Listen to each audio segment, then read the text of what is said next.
මොකද ඒවා එක පාරක් පාවිච්චි කරපු කෙනෙක් පින්විතනේ තව පාරක් පාවිච්චි කරනවා ඒක නට මානසික දියුණුවක් නැත්තම්. ඒකට හේතුව පින්විතනේ තමන්ගේ ජීවිතේ තියෙන ප්‍රශ්න ඔක්කොම අමතක කරලා යනවා. මිනිස්සු අරක්කු බොන්නේ මොකටද කියලාද කියන්නේ? ප්‍රශ්න අමතක කරන්නේ. මොකද අරක්කු ටික බිව්වට පස්සේ පින්විතනේ ඔළුව කැරකෙන්න පටන් ගන්නවා. එතනින් එහාට පින්විතනේ මනසට හරි අමාරුයි පරණ දේවල් මතක් කර කර ගන්න. සාමාන්‍ය මට්ටමකට આવොත්. සාමාන්‍ය මට්ටමේදී නම් හොඳට මතක් වෙනවා මං හිතන්නේ. ඒකනේ කුහකන් ටික ඔක්කොම එළියට එන්නේ. ඊට පස්සේ මං හිතන්නේ පින්විතනේ මොකද මතක නැහැ. ඒකනේ මේ හොඳට ඉගෙන ගත්ත මිනිස්සු කානුවල බුදියන් ඉන්නේ පහුව දව් දෙවෙනක. ඔබ වොන්තරන් දැකලා ඇති ගමේ අපේ ගම් වල ඉඳලා තියෙනවා.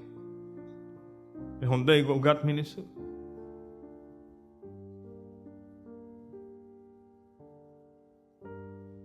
උදේ වෙනකන් කානුවේ.